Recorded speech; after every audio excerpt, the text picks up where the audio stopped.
akan tersinggung walaupun terasa pahit, kebenaran adalah teman. Ini akan berlaku satu peristiwa yang besar. Kemunculan raja yang sebenar. Yang akan ke pemerintahan hari ini. Bagi dialah yang akan mewarisi semua harta-harta yang tersimpan sekian lama. Berjihadlah kamu pada jalan Allah. Dengan jihad sebenar-benarnya, Dia yang memilih kamu dalam mengejarkan agama suruhannya, dan ini akan menjadi kamu menanggung sesuatu keberatan dan susah payah.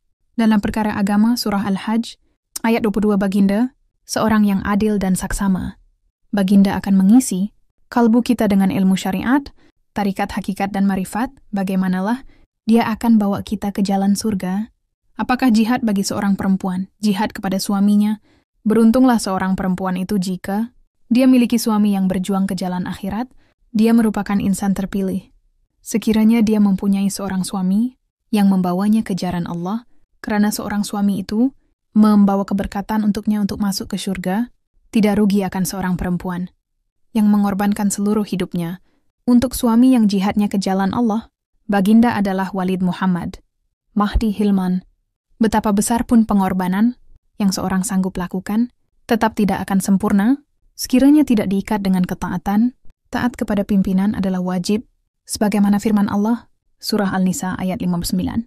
Wahai orang-orang yang beriman, taatilah Allah dan taatilah Rasul. Muhammad dan ulil amri, pemegang kekuasaan di antara kamu, kemudian jika kamu berbeda pendapat tentang sesuatu, maka kembalikanlah kepada Allah dan Rasul.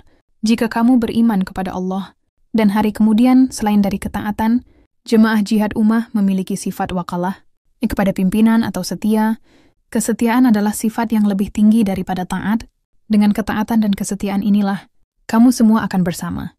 Wali dan Rasulullah berjalan di titian sirat al-mustaqim untuk menuju ke syurga. Allahu Akbar. Allahu Akbar. Allahu Akbar. Allahu Akbar Allah. Allahu Akbar. Allahu Akbar. Cerai lelaki-lelaki yang keji.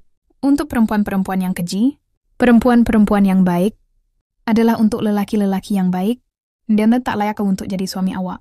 Sebab dia tak mampu untuk memimpin awak ke surga.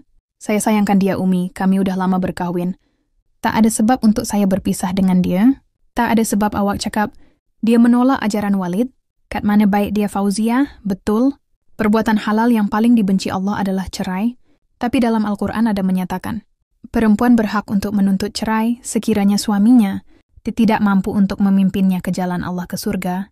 Cahaya yang memecah sunyi, bergema menggenggam di hatiku, bergema di udara murni. Itu tiada berarti, Bu. Apa Ibu? Cium kaki, minum air kaki. Semua ni apa ni, Bu?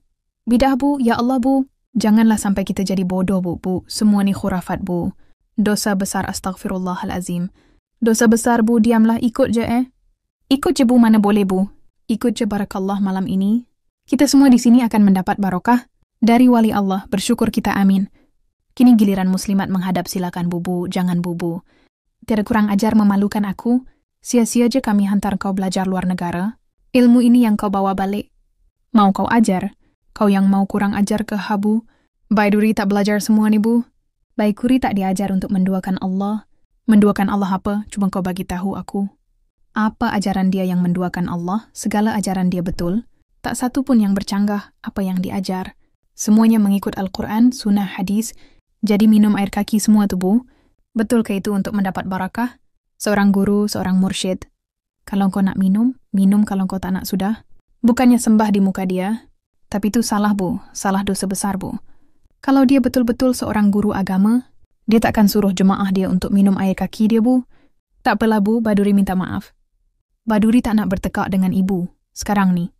Baduri nak bagi tahu ibu yang Baduri. Dah tak nak pergi tempat mengarut tu lagi dah. Eloklah tu, elok ilmu baru sikit. Tapi kau dah berani menghukum orang. Cakap orang tu tak betul, orang ni tak betul. Tak apa, kau tak nak pergi.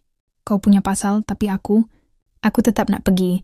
Sebab aku percaya guru aku betul. Bila kau konvo nanti dekat universiti, kau ambil anugerah anak derhaka. Sebab itu ilmu yang kau bawa balik. Biadab tu Walid belum ada. Manusia yang melakukan sebiadab itu pada Walid, berani betul dia buat macam ni depan jemaah lain pula tu. Kita patut haramkan dia sertai jihad rumah ni Walid. Anggaplah saja budak itu seperti seorang pemabuk yang berjumpa dengan Syekh Abdul Qadir Jalani. Ingat lagi kisahnya? Bagaimana pemabuk itu bertanya, adakah Allah Mama apa menjadikan ahli maksiat ahli taat? Apa yang dijawab? Allah itu maha berkuasa atas segala sesuatu. Ya, pasti Allah hantar dia bersebab. Dan menjadi tanggung jawab kita untuk menundukkan kebiadabannya.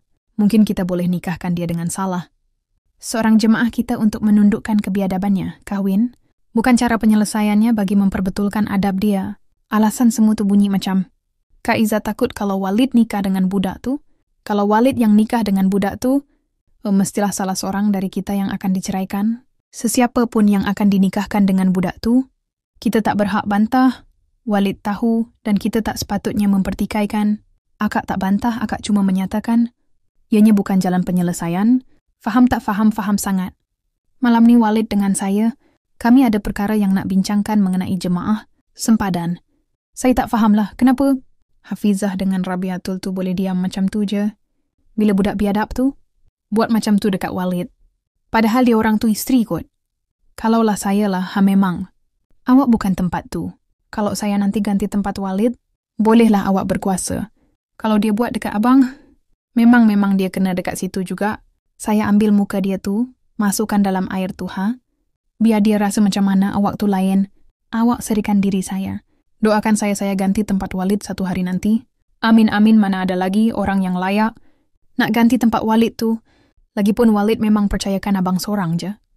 InsyaAllah saya pun dah dapat bayangan-bayangan dari mimpi saya tu. Rasulullah pun dah sampaikan bayangan tu pada saya. Mana ada orang lain yang boleh jumpa Rasulullah. Macam abang, tapi tadi saya tengok. Abang kemain renung je mak budak tu, astaghfirullahalazim. Buat apa saya nak renung? Kalau saya nak renung, baik saya renung budak muda tu daripada mak dia. Dia bini orang, abang jangan macam-macam abang dah janji kan, tak ada nak tambah-tambah kuota Melampaukan dia, nampak tak tadi? Selama je dia ambil hari. Kak Fiza memanjang cakap ada benda nak berbincang. Pandai ambil masa pula tu malam salah wali. Bahagia sangat muka kat dia. Minggu ni je 3 malam dengan dia. Tahu kita ni dia buat macam tunggul kayu. Dah lah tak yah cakap pasal ni dah lah. Aku takutlah kita kena kifarah Walid. Jangan buat main lah. Aku tak puas hati lah dah lah. Nanti kita cakap dengan Walid. Sekarang kita tak payah cakap pasal Nida. Aku takutlah aku balik bilik aku dulu. Bidadari ganteng, Kanda suka yang mana yang paling indah? Penganda gelilah, Dinda suka kan? Sakit tapi sedap, hebat betul lah. Aduh, dudu, pelan sikit sayang. Oh, lembutnya jari awak. Tak. Jari awak memang kuat, memang sedap. Oh, sedap. Assalamualaikum Umi Hafizah. Nak jumpa boleh, tapi ada apa ya? Saya cuma menyampaikan kerisauan Walid, sebab dia nampak Baiduri tu ada potensi untuk jadi serikan di Islam. Allahu Akbar, saya sebenarnya risau sangat, sebab Baiduri buat perangai kemarin. Takutlah kalau Walid marah Umi. Walid bukan macam tu. Dia sentiasa memandang lebih jauh. Kasum tahu kan, Walid ni kasyaf. Dia nampak apa yang kita tak nampak. Sebab tu Walid minta saya pesan dengan kasur. Berhati-hati jangan sampai Baiduri terjatuh di tempat yang salah, Masya Allah. Terima kasih banyak-banyak Umi. Cuma Baiduri tu keras sikit hati dia. Minta Walid doa-doakan ya Umi. Eloklah tu nanti, bila dah kahwin, hati ini akan lembut dengan suami, tapi kena cari lelaki yang betul-betul baik, yang ada agama, yang boleh bentuk dia. Tapi Kasum jangan risau. Dekat sini ada ramai calon. Kasum pilih je, saya tak kisah Umi. Kalau jemaah kat sini pun, saya terima je, betul tu, senang sikit kan. Sekurang-kurangnya nanti bila dia dah kahwin, dia boleh berjuang dalam jihad rumah ni. InsyaAllah nanti saya akan minta tolong Walid untuk tengok-tengokkan calon yang sesuai untuk jadi menantu Kasur. Kasih Umi, Alhamdulillah. Bertambah kerap nampaknya kamu bertemu Rasulullah Abi. Kali ini wajahnya makin jelas Wali. Cahaya yang memancar-pancar sampai saya tak percaya mimpi. Saya bermakna selepas ini, bukan saja melalui mimpi Wali, tetapi melalui mimpi kamu juga, kita akan mendapat pesanan khusus dari Rasulullah Shallallahu Alaihi Wasallam. Tetapi Walid, ada satu peristiwa yang berlaku yang agak pelik sekali. Waktu itu saya pakai mahkota.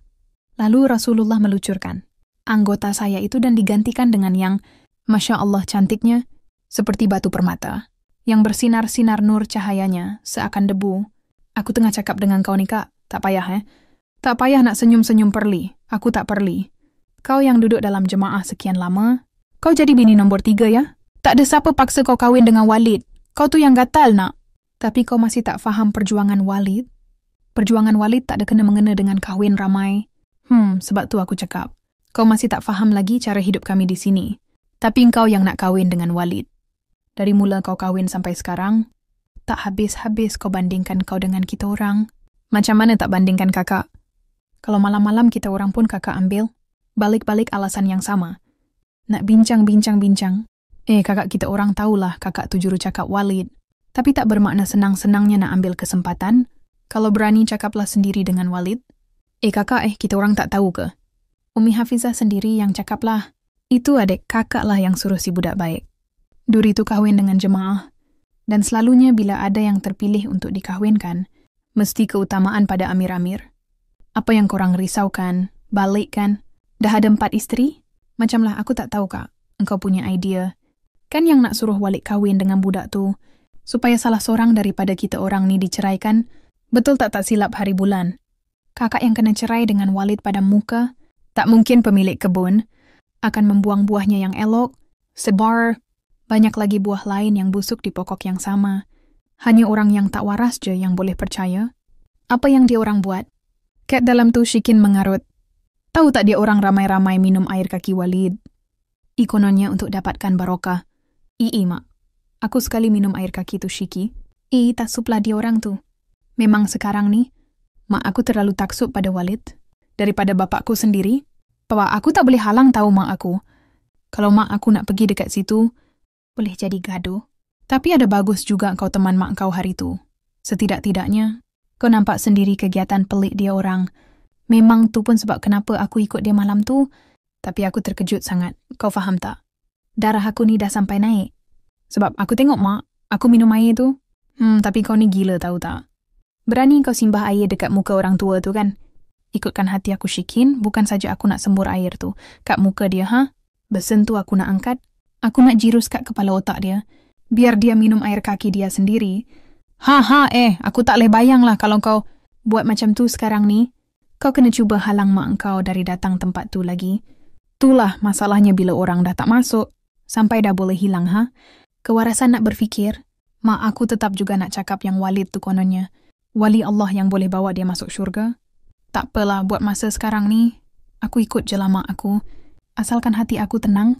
Aku tahu mak aku selamat, cuma jemaah kita makin ramai. Seharusnya ekonomi kita menjadi lebih besar. Perniagaan-perniagaan kita berada di merata pelusuk.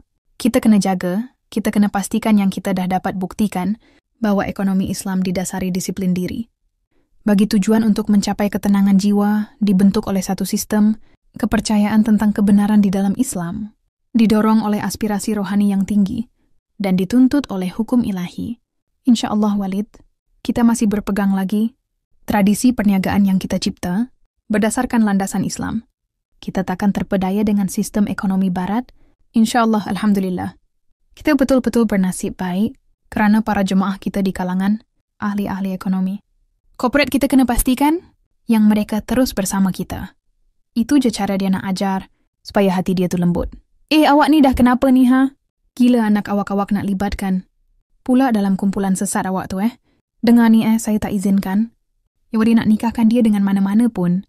Jemaah dalam kumpulan tu faham. Jaga mulut awak, jangan tuduh mereka sesat. Memang sesat pun. Kalau dia seorang guru yang baik, dia sepatutnya ajar awak taat pada suami. Awak kalau pas sekumpulan tu awak sanggup lawan saya, itu guru saya. Dia yang banyak ajar saya agama, bukan awak. Memang saya patut-patut hormat dan taat pada dia. Sekarang ni awak tanya guru awak tu, syurga awak ada bersama. Ya, surga ada pada suami. Tapi suami yang macam mana? Suami yang kenal Allah. Tapi awak yang kenal Allah ke? Bukan yang pemalas nak kenal Allah. Bukan yang tak nak belajar agama. Tak nak kenal Allah. Syurga mana yang ada pada suami macam ni? Rusaklah cara berfikiran awak. Saya tak kisahlah awak nak cakap saya. Rusak ataupun sesat apa yang saya tahu. Saya kena selamatkan anak saya. Daripada dunia ni yang dah akhir zaman. Awak izin ataupun tidak, saya tetap akan nikahkan Baiduri dengan mana-mana jemaah kat dalam tu atas nama Allah dan Rasul. Baduri tak nak. Baduri lebih rela mati daripada kena kahwin dengan mana-mana. Ahli jemaah Ibu Baduri awak nak lawan. Cakap saya tak izinkan. Kalau awak balik jatuh talak, maaf saja tidak cukup. Kem akan dihantar ke Labuan, mana malu kau, bila kau boleh bercinta dengan seorang lelaki yang belum lagi diputuskan oleh Walid. Pengertian bid'ah, macam-macam bid'ah, dan hukum-hukumnya. Pengertian bid'ah, macam-macam bid'ah dan hukum-hukumnya oleh Syaikh Shalih bin Fauzan bin Abdullah Al-Fauzan. Pengertian bid'ah. Bid'ah menurut bahasa diambil dari bida, yaitu mengadakan sesuatu tanpa ada contoh. Sebelumnya Allah berfirman, Badi'us samawati wal ardi. Allah pencipta langit dan bumi. Al-Baqarah 2:17. Artinya adalah Allah yang mengadakannya tanpa ada contoh sebelumnya. Juga firman Allah, Qul ma kuntu bid'an minar rusul. Katakanlah, aku bukanlah rasul yang pertama di antara rasul-rasul. Al-Ahqaf 49. Maksudnya adalah, aku bukanlah orang yang pertama kali datang dengan risalah ini dari Allah Ta'ala kepada hamba-hambanya, bahkan telah banyak sebelumku dari para rasul yang telah mendahuluiku. Dan dikatakan juga, fulan mengada-adakan bid'ah. Maksudnya, memulai satu cara yang belum ada sebelumnya. Dan perbuatan bid'ah itu ada dua bagian. Satu, perbuatan bid'ah dalam adat istiadat, kebiasaan, seperti adanya penemuan-penemuan baru. Di bidang iptek, juga termasuk di dalamnya penyingkapan-penyingkapan ilmu dengan berbagai macam-macamnya. Ini adalah mubah, diperbolehkan. Karena asal dari semua adat istiadat, kebiasaan, adalah mubah. Dua, perbuatan bid'ah di dalam ad-diyan, Islam, hukumnya haram, karena yang ada dalam dian itu adalah tauqifi, tidak bisa dirubah-rubah. Rasulullah Shallallahu Alaihi Wasallam bersabda, barang siapa yang mengadakan hal yang baru, berbuat yang baru, di dalam urusan kami ini yang bukan dari urusan tersebut, maka perbuatannya ditolak, tidak diterima. Dan di dalam riwayat lain disebutkan, barang siapa yang berbuat suatu amalan yang bukan didasarkan urusan kami, maka perbuatannya ditolak. Macam-macam bid'ah. Bid'ah dalam ad-diyan Islam ada dua macam. Satu, bid'ah Qauliyah i'tiqadiyah bid'ah, perkataan yang keluar dari keyakinan, seperti ucapan-ucapan orang Jahmiyah, Mu'tazilah, dasar Rafidah, serta semua. Firqah-firqah, kelompok-kelompok, yang sesat sekaligus keyakinan-keyakinan mereka. Dua, bid'ah fil ibadah, bid'ah dalam ibadah. Seperti beribadah kepada Allah, dengan apa yang tidak disyariatkan oleh Allah. Dan bid'ah dalam ibadah ini ada beberapa bagian, yaitu A. Bid'ah yang berhubungan dengan pokok-pokok ibadah, yaitu mengadakan suatu ibadah yang tidak ada dasarnya dalam syariat Allah Ta'ala, seperti mengerjakan salat yang tidak disyariatkan, syam yang tidak disyariatkan, atau mengadakan hari-hari besar yang tidak disyariatkan seperti pesta ulang tahun, kelahiran, dan lain sebagainya.